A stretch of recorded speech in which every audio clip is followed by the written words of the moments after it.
Hi, I'm Keith with the Bermuda National Library. Island Flames is the new book by Jonathan Smith. The book takes a look at the riots of 1977. We had a chance to speak to Mr. Smith about his book, the aftermath and the legacy those events have had on the island. The book Island Flames covers primarily the 1977 riots, but it also goes back to 1965 Belco riots, the 1968 riots, some trouble that Bermuda also had in terms of civil disturbances in the early 70s as well. It covers the riots, but also the whole background as to why Bermuda had 4 sets of civil disturbances in a 14-year period, and also the report of the 2 royal commissions that occurred during that time as well. So it really analyzes Bermuda, the period it was going through, and it really culminated in the 1977 riots, because that was, in the end, that was the closest Bermuda ever came to a revolution.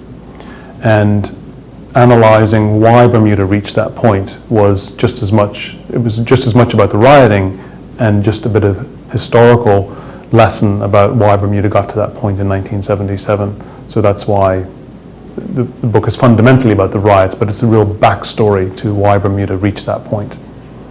What were the triggers that formulated into those riots? In 1977 in particular, there were a number of issues that all collided by the end of the year.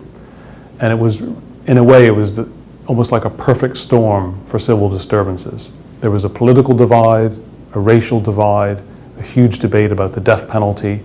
There was this perception that 2 blacks were about to be executed for killing 5 whites.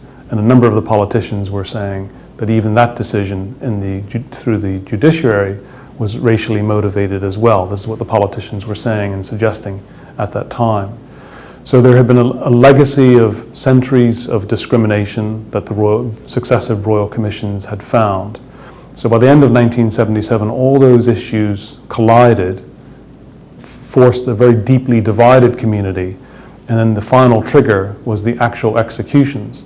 Now, the significance of the executions was they were the last executions by hanging on British soil anywhere in the world. So it was hugely historically significant at that time, with all those other political, racial, economic issues overlapping that death penalty decision.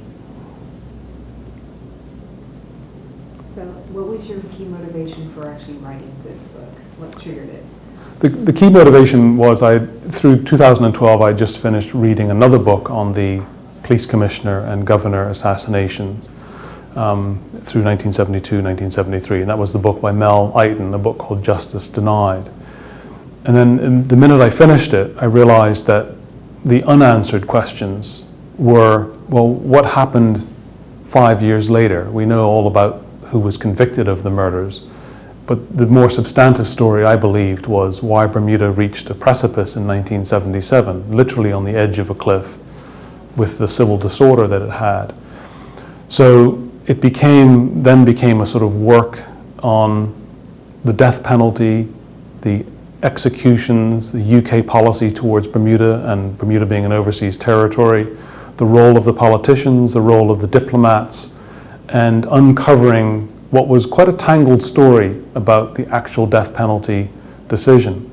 And so that fundamentally became, for me, the driving force of the much bigger picture of, yes, there was a triggering incident, but there was also a very long legacy of discrimination in Bermuda that was all tied, or apparently tied, to the causes of the deaths. The assassinations in the early 70s were politically charged, politically motivated, and they all came on the back of the quite aggressive Black Power movement at that time.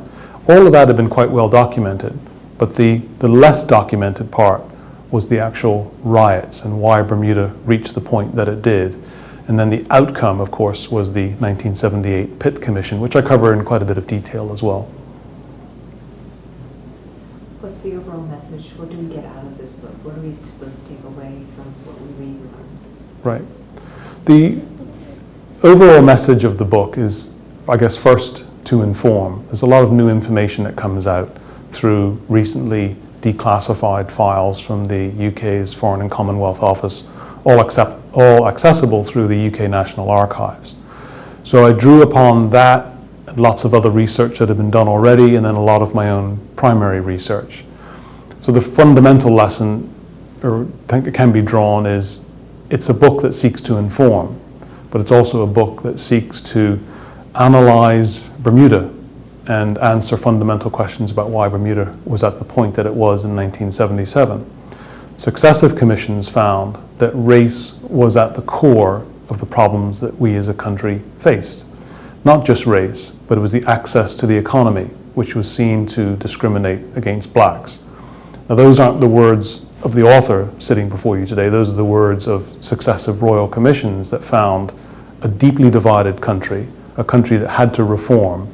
And again, as somebody who enjoyed reading nonfiction and biographies and history books, that's when I realized that the gap was that chapter in Bermuda's history had not been particularly well covered up until that point.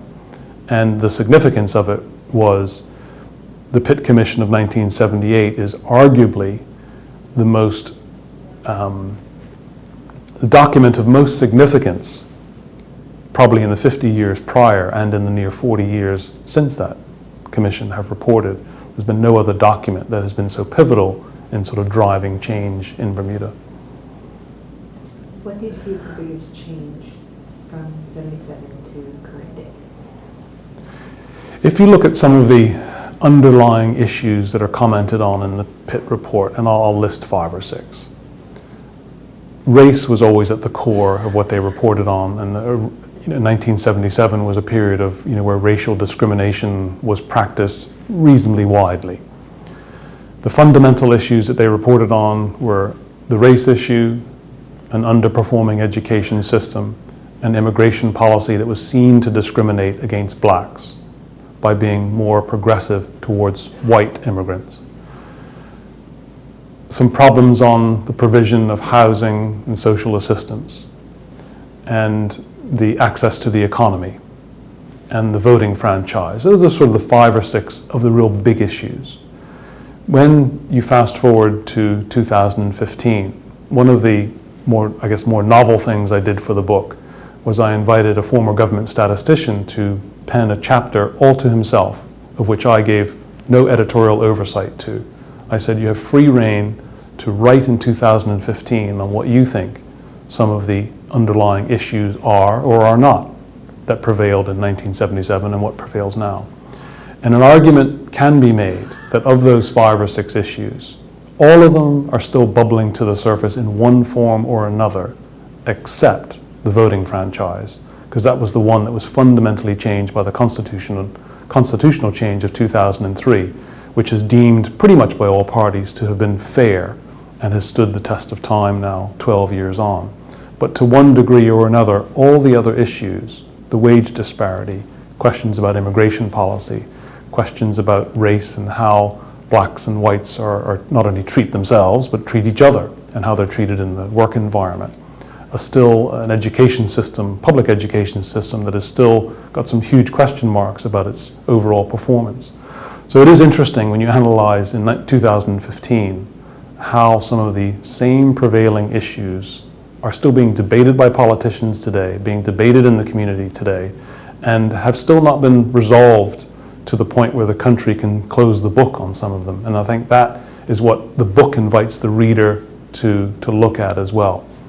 The final sentence in the book, I think the final takeaway, it's after analyzing the Wooding Commission of '68 and the Pitt Commission of 1978.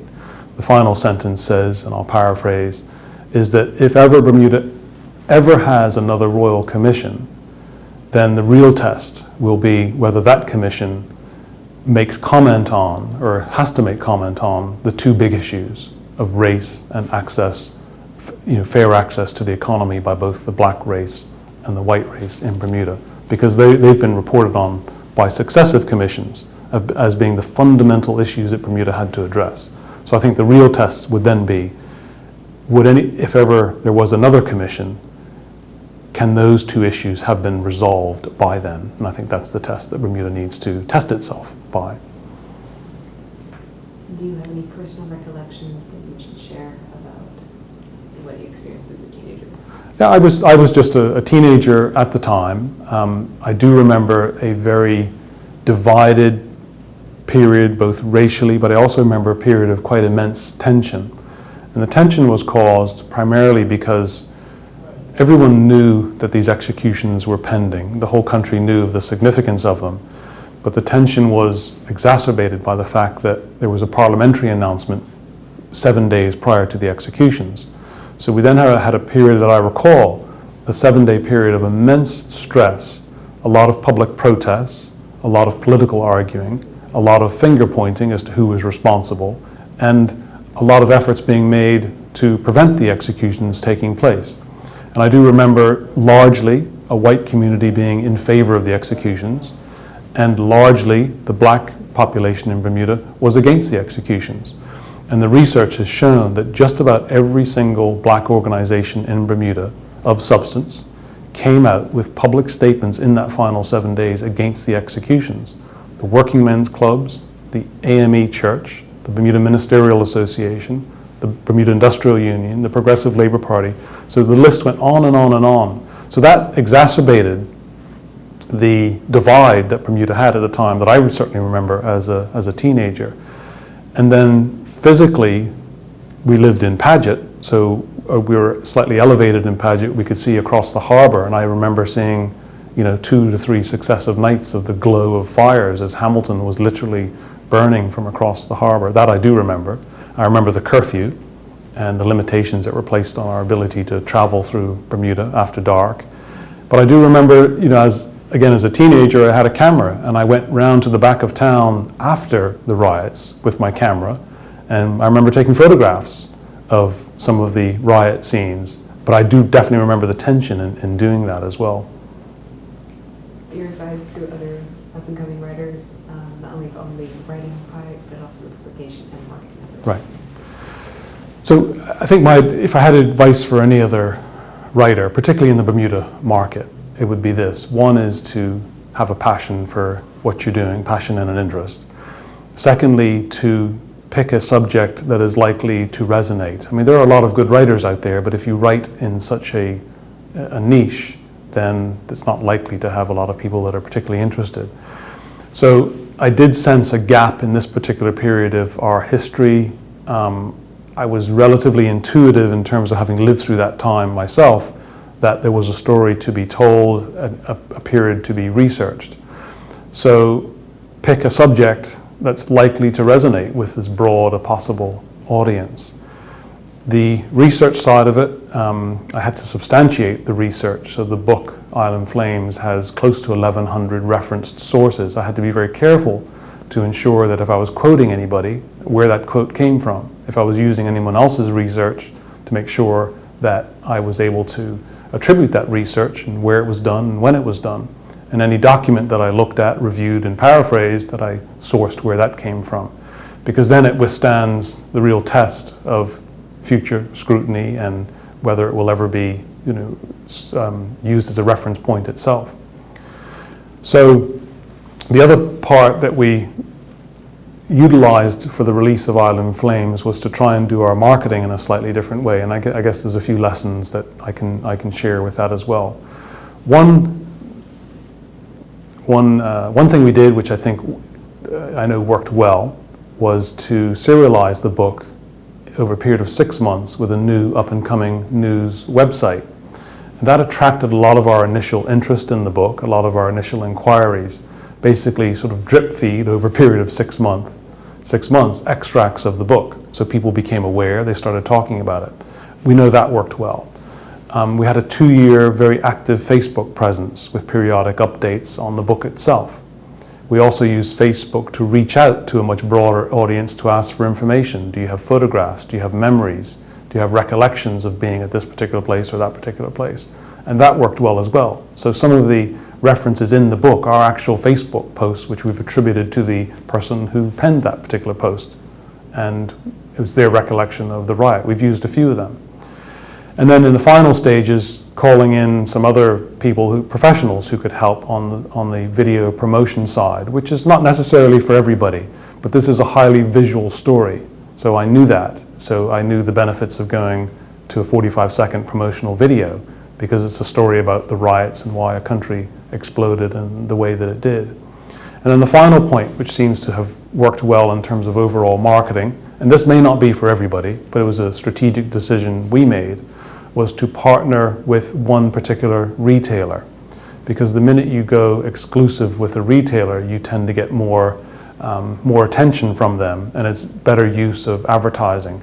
Again, that's not for everybody, and if you are going to go the exclusive route in terms of selling, then I would recommend that you cap that off at a certain time frame of 3 months or 6 months. So we do have a cap on that particular time, because there will be a benefit in the end of getting this out to a wider variety of bookstores in due course. But certainly in the initial phase, to drive interest and drive sales and to push this book out to as many homes in Bermuda as possible, some of the things that have worked well, the ones I just explained.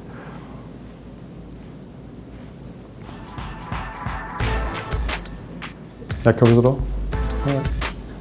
For more information about the Bermuda National Library, you can find us on Facebook and Twitter and Instagram, or you can find us at www.bnl.bn. Until next time, I'm Keith. Thanks for watching, and I will see you next time.